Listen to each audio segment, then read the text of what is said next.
হংসেশ্বরীর চরণে 10 বছর আগে পথকুকুরের আবির্ভাব।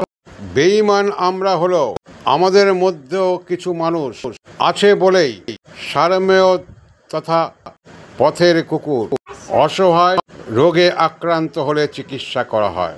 হুগলি জেলার বাঁশবেড়িয়ায় মা হংসেশ্বরী মন্দিরে মায়ের পাদদেশেই জন্ম হয়েছিল যে কুকুরের, সেই কুকুর এখন ঠাকুমা দিদিমা হয়ে গেছে। ক্যান্সারে আক্রান্ত, দীর্ঘ চিকিৎসায় কিছুটা সুস্থ। চন্দননগর পশু হাসপাতাল থেকে চিকিৎসা কার্যকলাপে ডাক্তারের যেন মনে হলো কুকুরের তার আত্মীয় স্বজনদের কাছে কিছুক্ষণ নিয়ে গেলে তার মানসিক সুস্থতা আরও বাড়বে এবং সেই সঙ্গে ক্যান্সারের চিকিৎসাও আরও ভালোভাবে হবে। তাই মহামানবিক চিকিৎসকের এবং তার সহযোগী চিকিৎসকদের সহযোগিতা, যেমন ভাবনা তেমনই কাজ। রবিবার ছুটির দিনে চিকিৎসক এবং হাসপাতালের পশু হাসপাতালের কর্মীরা সেই কুকুর নাম আতু তার বাসভবন হংসেশ্বরী মন্দিরে নিয়ে আসা হলো। মাত্র কয়েক ঘন্টা থাকার পর ভক্ত এবং সেই আতু কুকুরের ছেলে মেয়ে নাতিদের সাথে থেকে আবার ঠিক 1:30টার সময় চিকিৎসকদের আগমন। দুপুর 2টোর সময় নিয়ে যাওয়া হলো আবার চন্দননগর হাসপাতালে। চিকিৎসকদের মতে আরো 6 মাস ট্রিটমেন্টে থাকবে এই আতু নামক কুকুরটি।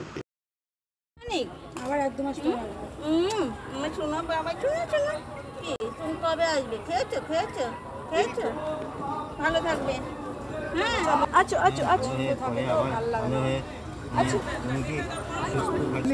মোড়ের মাথায় ওই ভেতর থেকে ঘুরিয়ে নিন। আসো আসো আসো আসো বাবাই আসো আসো। এই যে কে রে কে রে, এখন নয় এখন নয়, হয়ে গেলে ওই লালটা আমার মাঝখানে টিপে দেবেন। বসো বসো বসো বসো বসো বসো বসো। গাড়ি আসেনি, হেঁটে হেঁটে যেতে হবে। গাড়ি আর আসবে না, গাড়ি আসছে, গাড়ি আর আসবে না, হেঁটে হেঁটে দেখো দিকে। হ্যাঁ গাড়ি আসবে। এই তো গাড়ি চলে এসেছে। এই যে আসো। আচ্ছা বাবু এদিকে এদিকে শোনো, এদিকে এদিকে এদিকে এদিকে বাবু এদিকে মা এদিকে শোনো, চলো চলো আসো আসো বাবা রে। ওইদিকে না ওইদিকে না বাবা, এখনো দেখতে পারেন না? না না না দেখতে পাচ্ছি না, একটু মানে আগের থেকে একটু একটু পাচ্ছে। ধরবো না বসো। কেন আমি আর কোথাও তো এর আগে যখন নিয়েছিলাম করিনি? করার না করার কি আছে, আমি তো করেছি। সবাই বৃষ্টির ভিতরে আসছি। নিয়ে যাবেন একদম, দেখি দেখি একদিন আমি সবাইকে নিয়ে যাবো। কিন্তু ওই গিয়ে চলে আসলে হবে না, আমি বলে দিলাম। এবার সেটা ধরে রাখার দায়িত্ব আপনার, নিয়ে যাওয়ার দায়িত্ব আমার, আমি নিয়ে যাবো। আচ্ছা, নমস্কার, ইএনসি চ্যানেল থেকে আপনাদের সাথে স্বাগত জানাচ্ছি।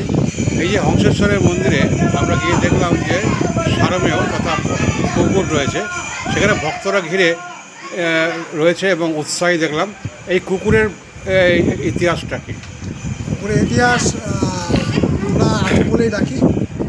ছোটোবেলায় এখান থেকেই বড় হয়েছে, খুব আমাদের খুব আদরের, সাংঘাতিক আদরের। এক সময় খুব অসুখ বিসুখ হয়েছিল, সব রকমেরই রোগ ধরে নিয়েছিল। চিকিৎসা হয়, পরবর্তীকালে একটু ভালো হয়, কিন্তু দুর্ভাগ্যবশত ব্লাইন্ড হয়ে যায়, বন্ধ হয়ে যায়। তার পরবর্তীকালে এখানে আমরা চন্দননগর খুব পছন্দ, যেসব বড়ো বড়ো ডাক্তার ছিল ডাক্তারদের দেখানো হয়েছে, প্রচুর পয়সা খরচ হয়েছে, আমাদের হাত থেকে গেছে, চাঁদাও দিয়েছে অনেকে, এইভাবে এখন সুস্থ করা হয়েছে। সেই আতু আজকেই সকালে এসেছিল, পেইং গেস্টটা আছে চন্দননগরে। হ্যাঁ, আমরা খোঁজখবর নিই। তার নাতি পুতি এখানেই আছে, সবাই আছে, আমরা তাদের দেখাশোনা করি। আমাদের খুব আদরের হচ্ছে আতু।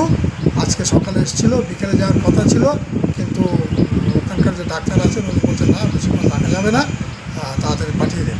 তাই আমরা পাঠিয়ে দিলাম। অনেক অনেক ধন্যবাদ আপনাকে।